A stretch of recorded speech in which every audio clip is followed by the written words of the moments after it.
one of the keys is remember where you came from. Keep that shit in the front of your mind, and when shit goes bad and it goes sideways, a lot of shit does, you're getting booed out of the fucking building, or you're coming through this injury, or people are writing you off. Oh, you guys ain't gonna fucking make it. You know, any of that shit. You gotta keep it in here. And it really has to, it should drive you.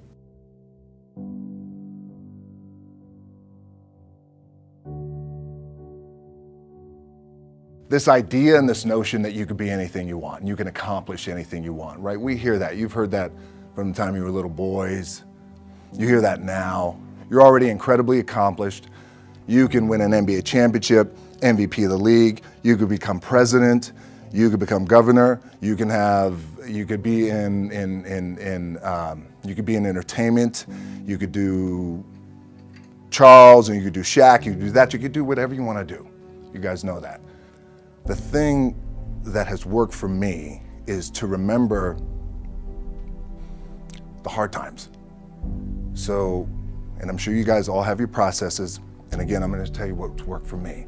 So before a big movie comes out, before, back in the days when I was wrestling with WWE, a WrestleMania match, anything big that would happen, I would always take a moment and I'd just remind myself, all right, I was evicted when I was 14.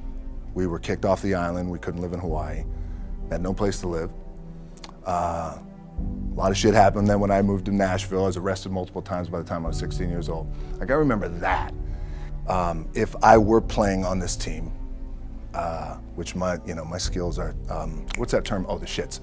So I'll never play. But before I lace up, before I get on the court, before I play in these big games, before I go to the Staples Center, where history is there, those are historic walls there at the Staples Center. I would remember that, and it allows me then to be present in the moment and understand, holy shit, the stuff I have around me right now, this is the shit that I dreamed of when I was a kid. I am here. I played for University of Miami, played for great teams. Warren Sapp, Ray Lewis, they were my teammates. They were balling. Warren Sapp was playing tight end that time. I was starting defensive tackle. Yeah. They moved him over to D-line. And he looked at me, he's like, yo, dude, I'm gonna take your spot. I said, you ain't taking my fucking spot. He said, I'm gonna take your spot. I said, no, you ain't. We battled, and he took my spot. Now you can imagine how that fucked with me, because there goes my opportunity. He went in, switched to defensive tackle, lit the world on fire. Well, what that did, it crushed me, it crushed my dreams. I had a piss poor senior year, zero production, no NFL, no combine invite, nothing. Finally went to the CFL, Calgary Stampeders, making $250 a week Canadian. Now, I had to send that shit home to my wife at that time. Had no money.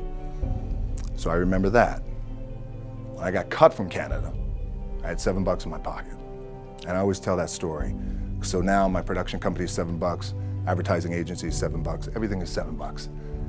So I always remember that. What helps me is to keep the hard times in the front of my mind, because it allows me to go into these big moments that I've worked my ass off, and you guys have worked your ass off. It allows me to go into these big moments with a different perspective. What it also does for me, and again, this is what works for me. Like, I keep my back, excuse my language, my back is up against this motherfucker every day. It's against this fucking wall. Excuse my language, ladies in the room.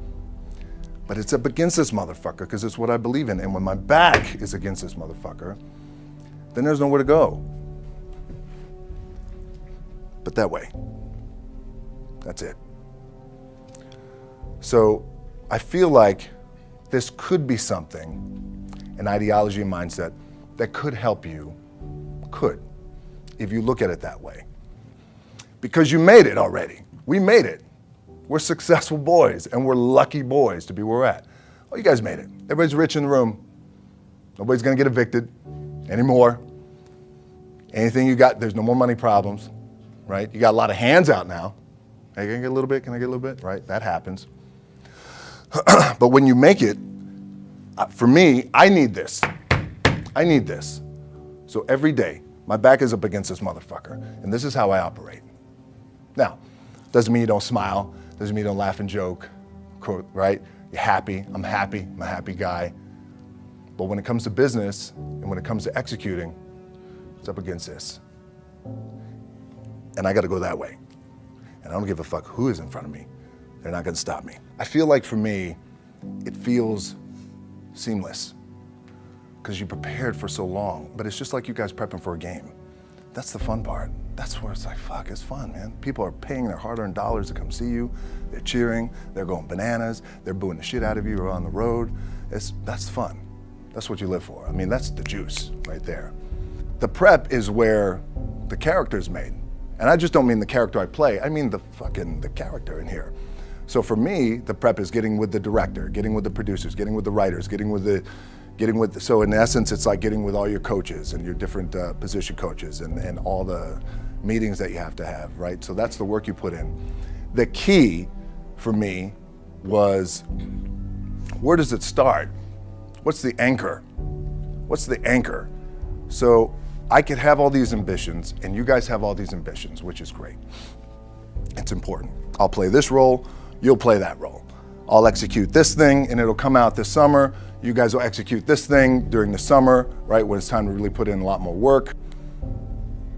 But the key with me is just always finding what the anchor is. And the fucking anchor is getting up at 4 o'clock in the morning every day before anybody else and grounding my thought process is in the no one will outwork me.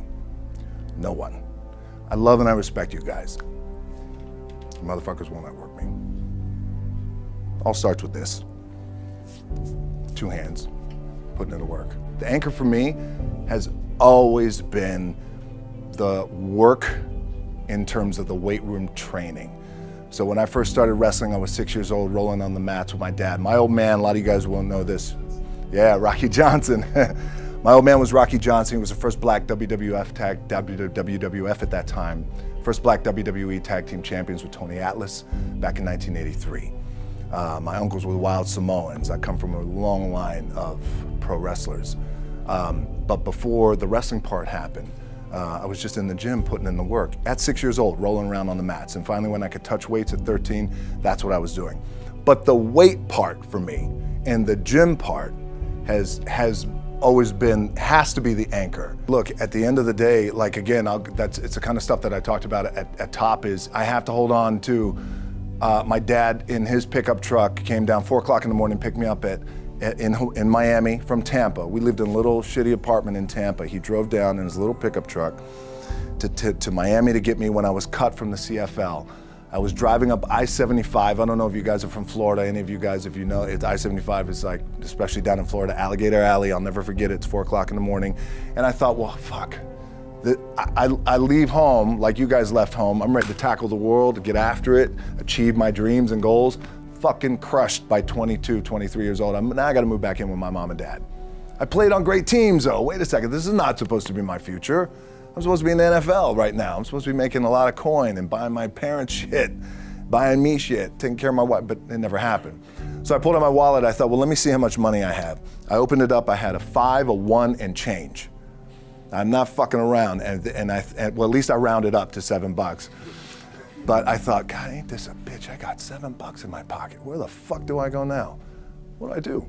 I can't go back to CFL, because you know, the point comes where you hear that voice, the big run's over. Like, you're done, right? So I heard that voice. So as Coach was saying, man, I hold on to that shit, I'm telling you. My back is up against this motherfucker. We laugh, we joke, we have a good time. Press is always fun to do. Sometimes you gotta make it fun. That's another thing. You gotta do your best to make press fun if you can. But my back is still up against this motherfucker. I do not forget it. What this also helps me do, and again, it works for me, is at some point, you gotta be fucking tired of not being number one. You have to be, and you gotta fucking play angry, and I play angry. Now, I'm cool and calm with my approach, and when I step out on my field, which is a set, or you know, like, there's some, and you're always gonna have haters, and haters are like, well, God damn, man, how many movies are you gonna make, or how much shit are you gonna do? Like, you do a lot of shit. I say, yes, it's my ambition. Of course, why not? I could do it, yeah. I love what I do. And not only that, but in what world do we not work every day? Doesn't mean, it's just like you guys in the off season. You gotta work every fucking day. It doesn't end.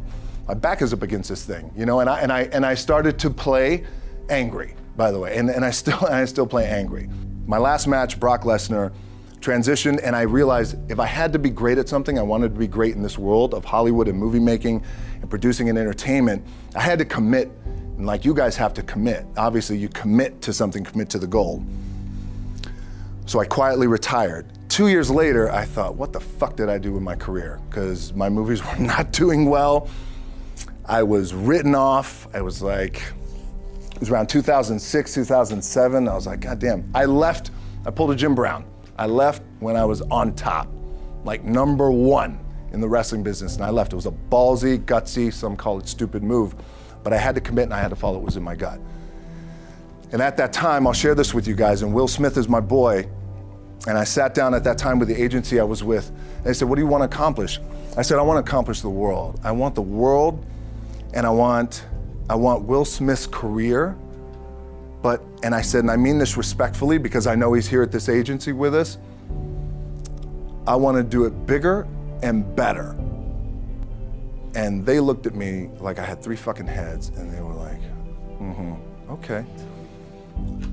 But I still stayed focused, and I still had still put in the hard work with my 2 hands, and that's it. And that's what it comes down to with you guys. One of the keys is, remember where you came from, keep that shit in the front of your mind, and when shit goes bad and it goes sideways, a lot of shit does, you're getting booed out of the fucking building, or you're coming through this injury, or people are writing you off, oh, you guys ain't gonna fucking make it, you know, any of that shit.